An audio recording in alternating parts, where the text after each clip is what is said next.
Olá, eu sou o Marcelo e vou falar um pouquinho sobre o que é uma solução polimérica. Uma solução polimérica é uma mistura entre um polímero linear ou ramificado com um solvente. Esses solventes são divididos entre solventes compatíveis, onde as interações entre o solvente e o polímero causarão a expansão das cadeias poliméricas. E o outro são os solventes pouco compatíveis, onde a cadeia não se expande significativamente. As cadeias poliméricas acabam se interagindo entre si e se mantendo num estado conformacional, por isso elas acabam não se expandindo, pois elas não interagem bem com as moléculas do solvente. Fatores como polaridade, cristalinidade, temperatura e diferença de tamanho entre as moléculas do solvente e do polímero afetam a interação desses materiais. Alguns exemplos de solventes comumente usados são a acetona, benzeno e o tolueno, que é um bom solvente do poliestireno. Em solução ou no estado fundido, as moléculas de polímero usualmente assumem uma conformação denominada novelo aleatório, na qual a molécula se novela e apresenta um movimento browniano.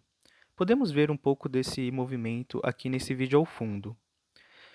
Devido às colisões aleatórias da molécula com as moléculas do solvente, esse movimento acaba acontecendo bem de forma aleatória. Além disso, os movimentos que acabam acontecendo devido à translação e à rotação do polímero, e além dos movimentos gerados pela interação do polímero com o próprio polímero e a interação do polímero com o solvente, acabam fazendo que constantemente a conformação da molécula mude, porque ela acaba se movimentando para direções distintas o tempo todo.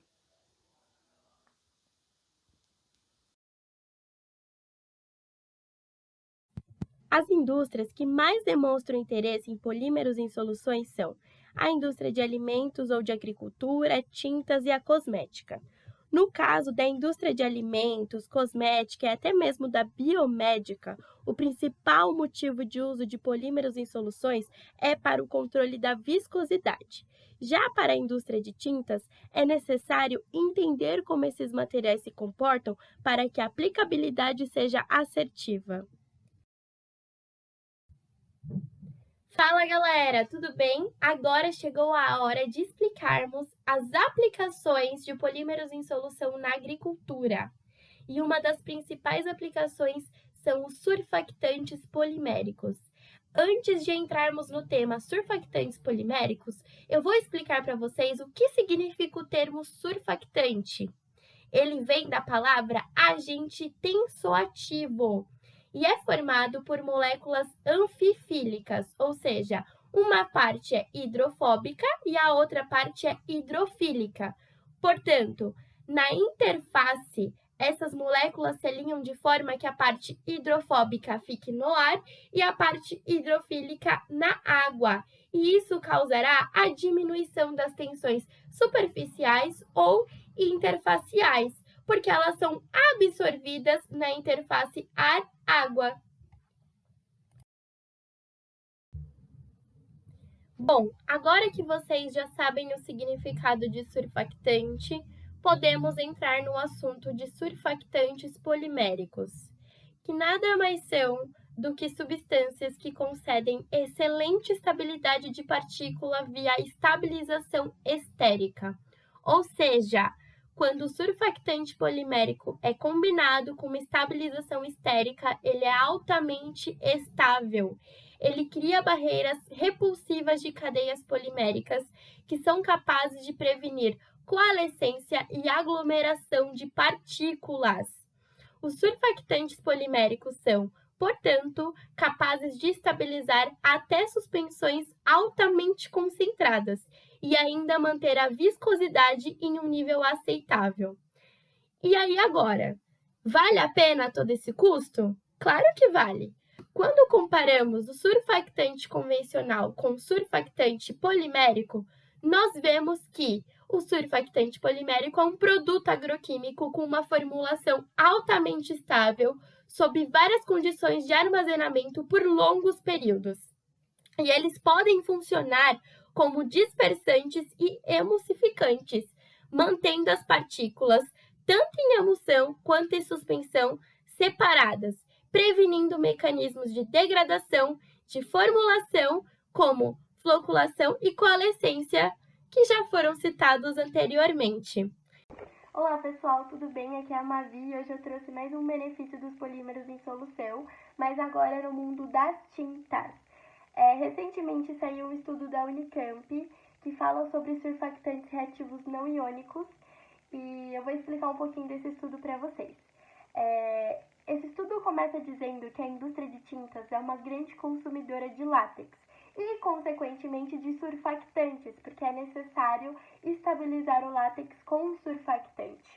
Contudo, isso pode trazer efeitos adversos às propriedades da tinta, por causa da sua absorção física às partículas do polímero. Os surfactantes não ligados podem migrar através do filme para as interfaces, formando agregados que podem aumentar a sensibilidade da tinta à água, afetando dessa forma as propriedades de barreira. Então, o consumidor ele vai passar a tinta na parede e vai descascar com muito mais facilidade. E um caminho promissor para minimizar esses efeitos dos surfactantes convencionais tem sido o uso de surfactantes polimerizáveis. Boa noite, Caio, tudo bem? Para começar a entrevista, você podia começar se apresentando, por favor? Boa noite, pessoal. Aqui é o Caio Moraes. Eu sou químico de formação pela Universidade de São Paulo. Tenho uma pós-graduação em gerenciamento de projetos. E tenho um curso de formação aí no exterior de polímeros que eu fiz na Índia já há alguns anos. Tenho aí mais de 10 anos já na indústria de tintas e revestimentos, sempre trabalhando na área de polímeros. Hoje com foco mais numa produção aí para atender demandas internas, mas também já tive uma época em que o foco era mais de produção de resinas para comercialização no mercado. Trabalho aí na empresa AkzoNobel desde 2009, sempre como químico de polímeros. E hoje sou responsável por dar suporte aí na área de desenvolvimento e inovação para os sites de Santo André e São Bernardo do Campo. Bom, boa noite, pessoal. Vou começar aqui a fazer as respostas. A primeira pergunta: qual a importância dos polímeros na cadeia produtiva da AkzoNobel? Bom, essa é bem fácil de responder, né? Os polímeros são extremamente importantes na cadeia produtiva da empresa. Como vocês sabem, né, a Akzo é uma indústria de tintas e revestimentos. E não é exagero quando a gente fala, né, que o polímero é o coração da tinta. E é basicamente isso mesmo, né? A gente sabe que várias propriedades, né, são totalmente dependentes e bem guiadas pelas características do polímero. E é tão importante, né, os polímeros para a empresa que a gente não só compra muito, né? É um dos materiais que a AkzoNobel mais gasta recursos para compra, né, como matéria-prima. Mas também a gente produz muita resina, né, muito polímero internamente. E isso, né, dá uma grandeza de quão importante é para a empresa. Essa produção interna, né, ela vem aumentando ao longo do tempo e a gente sabe que vai continuar aumentando, né? É uma área muito crítica, né? E é super importante que a gente continue produzindo, né, e tendo todo esse foco na parte de polímeros, porque isso dá muita flexibilidade, né? A empresa, como uma produtora, né, das suas próprias resinas, consegue gerar muita vantagem competitiva, ganhar agilidade, modificar e desenvolver produtos bem customizados, né, Então, a gente ganha muito tempo de resposta, qualidade e diferenciação quando a gente pode fazer essa produção interna.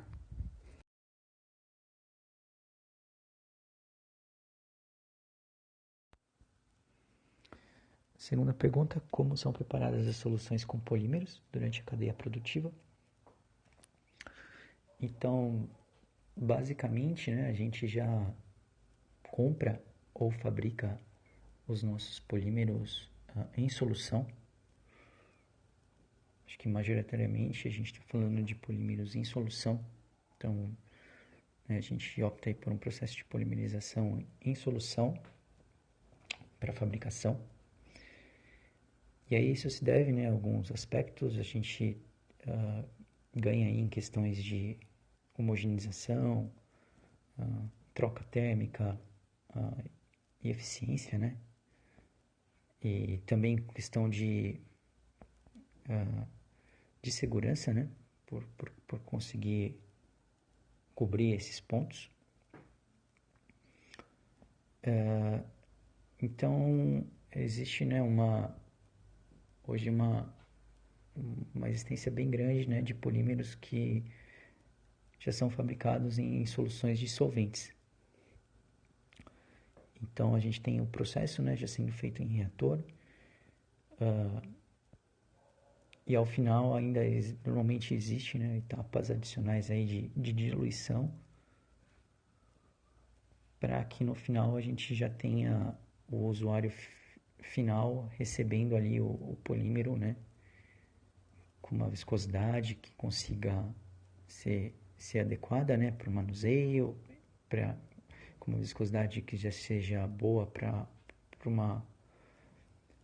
o início, né, do processo de fabricação das tintas e dos revestimentos. E basicamente a gente está falando de reações aí, né, em reatores, em que a gente faz processos batch, né? Então a gente não tem uma produção contínua. Isso não é comum, não é usado hoje em dia dentro da empresa. E aí existe, né, normalmente a gente tem múltiplos reatores por site, e reatores às vezes variam de tamanho entre si, né, variam às vezes com o sistema, variam também com relação ao sistema de aquecimento. E aí, dependendo, né, do polímero em si, do tipo de tecnologia, isso vai variar. Alguns polímeros, né, têm um giro muito alto, uma demanda muito grande, então acabam sendo direcionados às vezes para reatores maiores, e o contrário também é válido, né? Como nessa área de tintas e revestimentos a gente costuma usar polímeros de tipos bem variados, né, diversas tecnologias, então é comum também que os reatores tenham que lidar com toda essa complexidade, né? Então, esse é um outro ponto de atenção, né, que a fábrica tem que lidar com essa complexidade, né, de uma hora produzir um polímero, um tal tipo de polímero, num segundo momento vai mudar polímero diferente, né, com uma fórmula bem diferente. Às vezes não são materiais compatíveis, então precisa ter um setup muito bem feito de limpeza para poder garantir que a gente não tenha nenhuma contaminação. E isso é de grande responsabilidade, né, para a fábrica poder lidar com toda essa complexidade. Existem sites que são muito mais complexos, produzem, né, polímeros bem diferentes, sites que são menos, então acaba sendo mais fácil de lidar com isso. Em solução também, aqui eu vou comentar um exemplo, né, que acaba sendo muito prático, porque a gente consegue garantir que se façam algumas misturas azeotrópicas, né, quando dá produção de polimerização em solução. Então, no caso de resinas poliésteres, resinas alquídicas, em que existe, né, uma remoção de água durante o processo de fabricação, essa condição de solução já com solvente acaba nos facilitando muito, porque a gente consegue formar um azeótropo e isso facilita, né, muito a extração de água durante o processo. Então é um outro ponto aí também que facilita muito.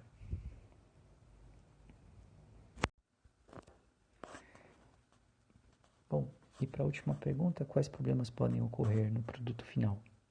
Caso ocorram desvios durante o preparo das soluções. E aqui, assim, acaba sendo muito simples, né? Se a gente pensar que o polímero, né, é o coração da tinta, e como ele acaba definindo várias propriedades importantes, como, né, manter o sistema coeso, garantir que todas as partículas estejam estabilizadas, garantir a adesão do sistema, garantir resistências químicas, físicas e outras mais. Então é fácil a gente pensar que desvios, né, podem comprometer essas e outras propriedades.